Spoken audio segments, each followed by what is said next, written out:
어느 비오는 가을 저녁, 나는 친구들과 함께 고향 근처에 오래된 폐가를 방문하기로 했다. 폐가는 어릴 적부터 동네 아이들 사이에서 저주받은 집으로 알려져 있었다. 마치 사람의 목소리처럼 으스스한 바람 소리가 들리며 가끔씩 불이 켜졌다 꺼졌다 한다는 소문이 돌고 있었다.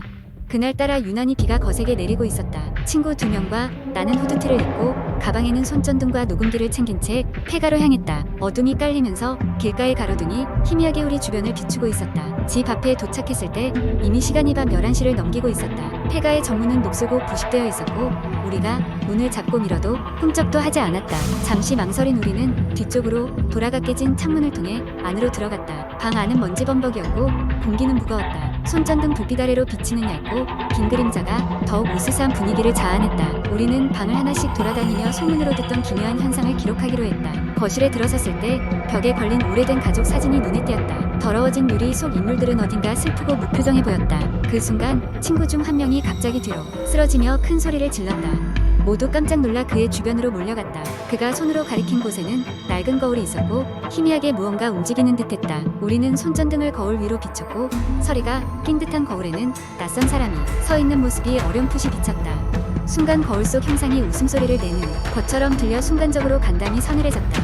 우리는 너무 놀라 녹음기를 켜둔 채 방을 나와 다른 쪽으로 향했다. 불길한 느낌을 떨칠 수가 없었다. 그러다 누군가 계단 위에서 손전등으로 잊힌 그림자를 비췄을 때 계단 꼭대기에서 무언가 굴러떨어지는 소리가 들렸다. 오래된 인형이 굴러내려왔다. 인형의 눈에서 무언가 검붉은 액체가 흐르고 있었다.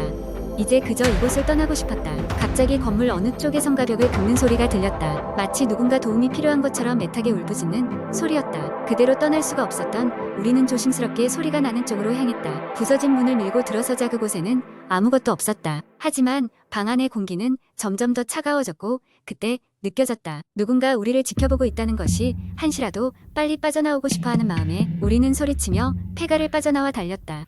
뿌연 안개 사이로 집이 서서히 보이지 않게 될 때까지 멀리 달려갔다. 집 앞에 도착했을 때 우리 4명 중 1명이 없다는 걸 알았다.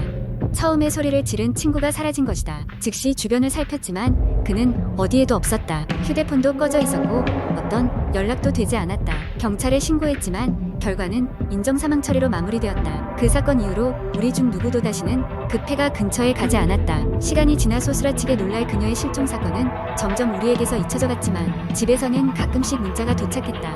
도와줘 라는 한 줄만 적힌 메시지였다. 그녀의 휴대폰에서 보내진 문자라는 것이 우리가 아는 마지막 사실이다. 두 번째 이야기. 어느덧 깊어가는 가을밤 찬바람이 귓가를 스치고 낙엽이 땅 위에 부딪히며 사각거리는 소리가 들려왔다. 오랜만에 친구들과의 술자리를 끝내고 집으로 돌아가던 철수는 밤길을 걸으며 왠지 모를 불안감에 사로잡혔다. 자취를 시작한 지 얼마 되지 않은 그는 아늑한 집 대신 언제나 불이 꺼져 있는 좁고 오래된 아파트로 들어가는 것이 싫었다. 그의 아파트는 오래된 건물이라 복도조차 흔들리는 형광등으로 겨우 밝혀졌고 엘리베이터 소리는 늘 삐걱거렸다. 철수는 정신을 가다듬고 7층에 위치한 자신의 집으로 향했다. 문 앞에 도착해서 열쇠를 꺼내려는 순간 옆집에서 귀가 따갑게 높은 음성이 들려왔다. 깜짝 놀란 철수는 소리가 멈출 때까지 기다렸다. 이웃에서 싸우는 소리가 아닌 듯 이상하게도 마치 누군가 울부짖는 듯한 소리였다. 애써 무시하고 집으로 들어선 철수는 문틈으로 흘러오는 한기를 느꼈다. 창문이 열린 것 같다고 생각하며 거실로 나가보니 창문은 단단히 잠겨 있었다. 이상하다고 생각했지만 대수롭지 않게 여기고 그는 곧바로 씻고 잠자리에 들었다. 그날 밤 그는 이상한 꿈을 꾸었다. 꿈속에서 그는 어두운 복도를 따라 걷고 있었다. 복도 끝에는 그의 아파트 현관문이 희미하게 보였다. 그는 점점 문 쪽으로 다가갔으나 문 앞에 다다랐을 때 문 너머에서 누군가 속삭이는 소리가 들렸다. 너무나도 무서운 목소리였다. 그 소리는 끊임없이 들어와 들어와 라고 중얼거리고 있었다. 깨어난 철수는 한밤중임에도 불구하고 온몸에 땀이 흘러내리고 있는 것을 깨달았다. 그 꿈이 너무 끔찍하게 현실적이었다. 앉은 자리에서 한참을 멍하니 있던 철수는 잠이 오지 않았고 다시 꿈에 대한 생각에 잠겨 결국 잠을 이루지 못하였다. 그 다음 날도 같은 시간이 되자 철수는 집에 돌아가는 길을 망설였다. 아파트로 가는 길목에서 언제나 활기차게 반겨주는 노점이 문은 한산하기 그지없었고 거리는 알 수 없는 적막감으로 가득 차 있었다. 마침내 아파트에 도착한 그는 엘리베이터 앞에서 또 그 속삭임을 들었다. 이번에는 분명히 정신이 깨어있는 상태였음에도 소리가 들렸다. 들어와 들어와. 그 소리는 엘리베이터에서 난 것이 아니었다. 그 소리가 자신을 부르라는 것을 알게 된 철수는 두려움에 사로잡혀 잠시 출입문 앞에서 주저하였다. 그러나 결국 그는 엘리베이터 대신 계단을 이용해 조용히 자신의 집으로 올라갔다. 계단을 오르던 중에도 그 속삭임은 계단 벽을 타고 귓가에 울렸다. 겁에 질린 철수는 결국 자신의 집으로 들어와 도어락을 잠그고 불을 모두 켰다. 그럼 그에게 방금까지의 일을 떠오르게 하는 불쾌한 상황은 더 이상 닥치지 않을 것 같았다. 하지만 밤이 깊어질수록 그는 알 수 없는 불안감에 시달렸다. 거실의 소파에 누워 휴식을 취하려 했다. 그 순간 문에서 누군가 노크하는 소리가 들렸다. 철수는 그 자리에서 얼어붙었다. 문을 외면하려 했지만 그 소리는 끊임없었다. 떨리는 손으로 인터폰을 들였지만 화면에는 아무것도 보이지 않았다. 머릿속에는 들어와 라는 소리가 끊임없이 맴돌았다. 출입문으로 다가간 철수는 몸을 돌려 마지막으로 창문을 닫아두었는지 확인하는 순간 거울에 비친 자신의 모습, 뒤에 있는 그림자를 보았다. 순간적인 두려움에 그는 정신을 잃었고 얼마의 시간이 지났는지 모른 채 깨어났을 때 모든 불빛은 꺼져 있었다. 그 이후 철수는 더 이상 그 아파트에서 견딜 수 없다는 것을 깨달았다. 그는 서둘러 이사를 결정하고 그곳을 떠났다. 떠나는 순간까지도 그는 그 목소리가 더 이상 들려오지 않기를 기도하며 앞으로 다가올 밤을 두려워했다. 뒤돌아서며 저 멀리에서 들려오는 마지막 속삭임을 들었다. 오길 잘했어. 기다릴게. 그 아파트에는 아직도 무엇이 있는 것일까? 철수는 몰랐다. 다만 그는 더 이상 그곳에 있기를 바라지 않았다. 무언가가 그를 부르고 있었다. 세 번째 이야기. 나는 평범한 대학생이었다. 매일 학교에 다니고 친구들과 어울리며 지내는 나날이 이어졌다. 그러나 그날 이후로 내 평범한 일상은 무너져 내렸다.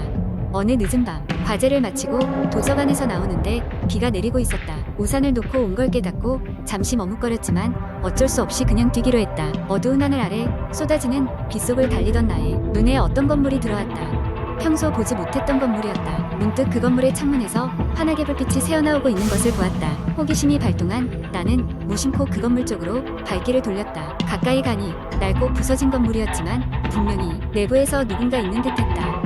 유리창 너머로 몇몇 사람들이 둘러앉아 있는 모습이 보였다.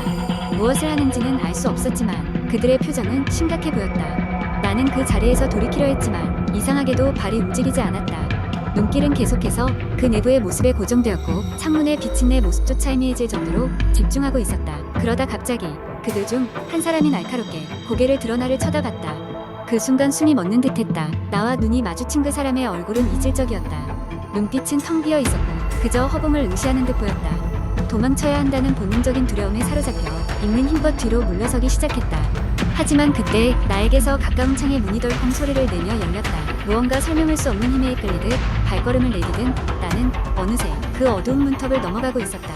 들어가자마자 뒤에서 쾅 하는 소리와 함께 문이 닫히고 온 세상이 고요해졌다. 나는 그 고요함 속에서 간신히 제정신으로 돌아왔다. 더 이상 창문 밖에서 본 사람들은 찾을 수 없었다. 대신 그 오래되고 먼지 쌓인 공간의 한가운데에 금속으로 된 커다란 의자 하나가 덩그러니 놓여 있었다.